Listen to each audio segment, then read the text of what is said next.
ሰላም ወዳጆች እንደምን አላችሁ? በእውነቱ ትላንትናና ዛሬ ዓለም አቀፉን የሚዲያ አውታር ቢቢሲን፣ ሲኤንኤንን፣ አልጄዚራ እና ሌሎችንም ፎክስ ኒውስን ስናይ እና በእኛም ደረጃ ደግሞ እንዲሁ ሶሻል ሚዲያዎችን ሳይ ያየሁት ነገር በጣም አሳዝኖኛል። ድሮም መስፈሪያ እንደማንሞላ በነጮች አይን አቅ ነበረ። አሁን ደግሞ የበለጠ በምዕራቡ ዓለም በሚባሉት ምንም እንደሆንን ተሰማኝ። በእውነት ለመናገር ምንም እንዳልሆንን በቃ ምንም ውስጥ እንደሌለን ተሰማኝ።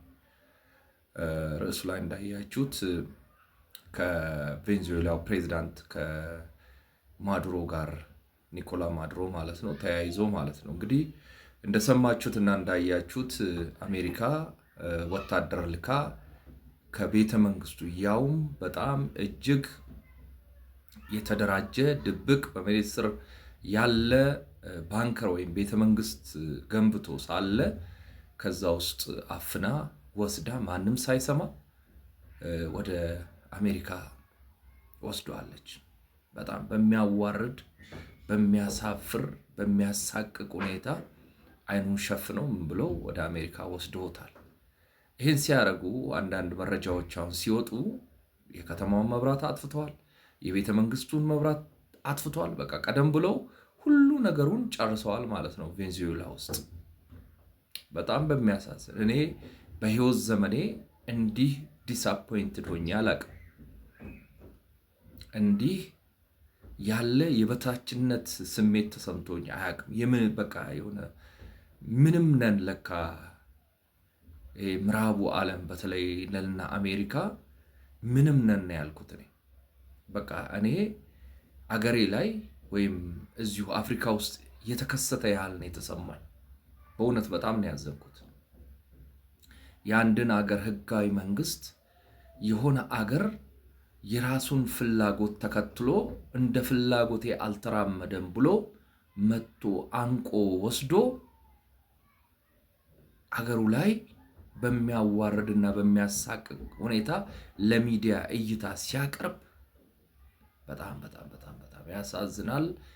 እንዲሁ እንደ ሰውም እንደ ሀገርም ምን ደረጃ ላይ እንዳለን እነሱ ከሚፈልጉት ውጪ ንቅንቅ ማለት እንደማይቻል እንድገነዘብ የበለጠ ማለት ነው። ድሮም አውቃለሁኝ፣ የበለጠ እንድገነዘብ አድርጎኛል። የት ነው ዩናይትድ ኔሽን ያለው? የት ነው አውሮፓ ህብረት ያለው? የት ነው አፍሪካ ህብረት ያለው? የት አለ አዚያን የሚባሉት እነ ቻይና እነ ምናምን ያሉበት ማህበር አልኩኝ። እንግዲህ የማዱሮ መያዝ ኒኮላ ማዱሮ የቬንዙዌላው ፕሬዝዳንት ታፍኖ ወደ አሜሪካ መውሰድን ተከትሎ በራሷ በአሜሪካ ሀገር የሚገኙ የተለያየ ሀገር ዜጎች የአሜሪካን ጨምሮ ማለት ነው በጣም ተቃውመዋል። ፍሪ ኒኮላ ማዱሮ ሃንድስ ኦፍ ቬንዙዌላ እያሉ ሰልፍ ወጥተዋል። ሰልፍ ላይ ናቸው ከትላንትና ጀምሮ። በሀገሯ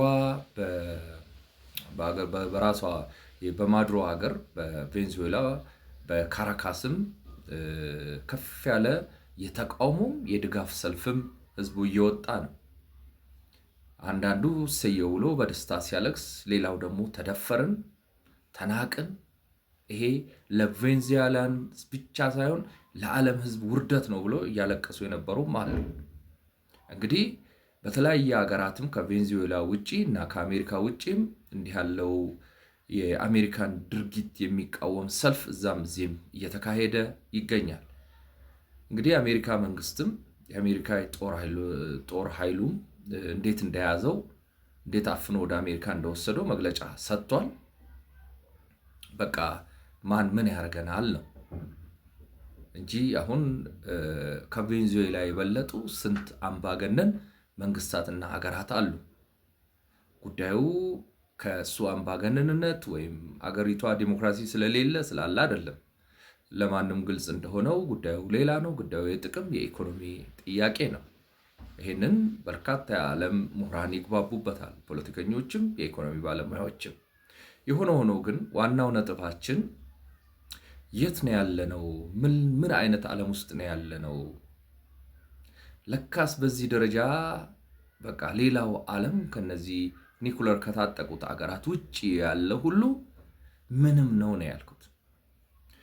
እንደው ትንሽ ለደቡብ አፍሪካ ምስጋና ይግባትና የተባበሩት መንግስታት በዚህ በቬንዙዌላ አፈና ጉዳይ አስቸኳይ ስብሰባ እንዲቀመጥ ጠርታለች። እንደው ነገሩ ይጠቅማል ይጎዳል፣ ወይም ደግሞ ቬንዙዌላን ወደ ቀድሞ መረጋጋቷና ወደ ፕሬዝዳንቱን ወደ ስልጣን ይመልሳል አይመልስም ሌላ ጉዳይ ሆኖ፣ እቺን ታክል እንኳን የደቡብ አፍሪካው ፕሬዝዳንት አፍሪካን ወክሎ በግሉም ቢሆን ማለት ነው በግላቸውም ሳውዝ አፍሪካኖች ቢሆኑም መናገራቸው ራሱ ተስፋ ይሰጣል። ምንም መፍትሄ ያመጣል የሚል እምነት ባይኖረኝም ማለት ነው። እንደ ሰው ግን በቃ ጀስት የት ደረጃ ላይ ምን መሰላል ላይ እንዳለን በደንብ ነው ያወቅኩት። እንግዲህ ወዳጆች ቬንዙዌላን ያየ ልክ ማን ነው አልማዝን ነው በለጠችን ያየ በእሳት አይጫወትም እንደሚባለው ቬንዙዌላን ወይም ኒኮላ ማዱሮን ያየ ሰው ከአሜሪካ ጋር ከእንግዲህ በኋላ አይሳፈጥም።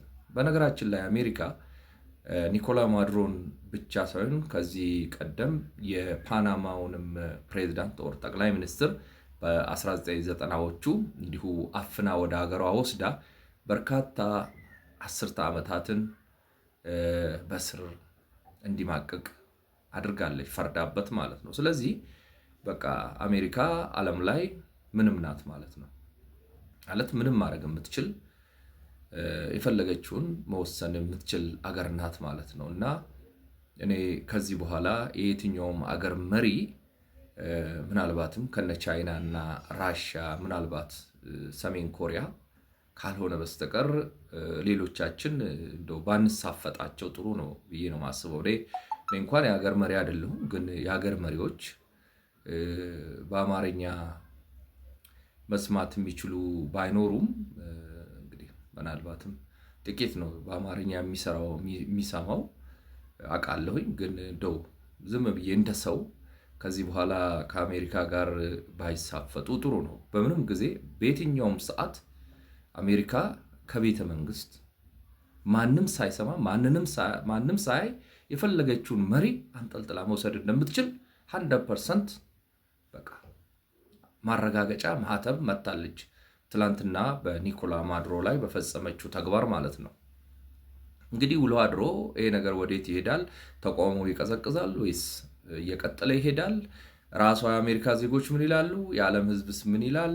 የቬንዙዌላስ የሚለውን ነገር የተባበሩት መንግስታት ደግሞ በዚህ ላይ ሳውዝ አፍሪካ እንደጠራችው ስብሰባ አድርጓልና ምን ይላሉ የሚለውን አብረን የምናይ ይሆናል። የሆነ ሆኖ ግን አገራችን ኢትዮጵያ እንደ የአፍሪካ መቀመጫነቷ እንደ የነፃነት ተምሳሌትነቷ እኔ የአፍሪካን ህብረት ስብሰባ ብትጠራና አስቸኳይ ስብሰባ ብትጠራና በዚህ ጉዳይ ዙሪያ የሆነ ነገር ብትል ደስ ይለኛል።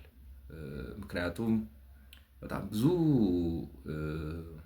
ልክ ያልሆኑ ነገሮች ናቸው። አቅም ኖሮን አሜሪካን እንገዳደራለን ማለቴ ሳይሆን እንደው ለሞራል በቃ አሜሪካ የሰራችው ልክ አይደለችም ተመዝግቦ እንዲቀመጥ እንኳን ብናደርግና የአፍሪካ ህብረት እንደዛ ቢያደርግ በጣም ደስ ይለኛል። ይሆናል አይሆንም እኔ አላቅም።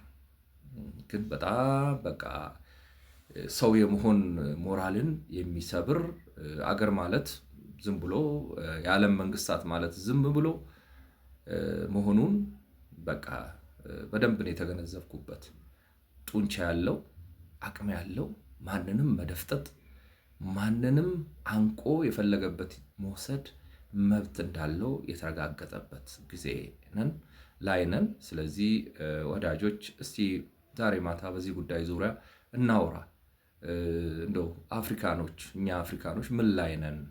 የፈለጉ ጊዜ እንዲሁ ሊያደርጉን ይችሉ ይሆን የሚለውን ዛሬ ማታ እንወያያለን። ፎሎ አድርጉ፣ ሼር አድርጉና 1 ሰዓት ላይ ግቡ። ቴንክ ዩ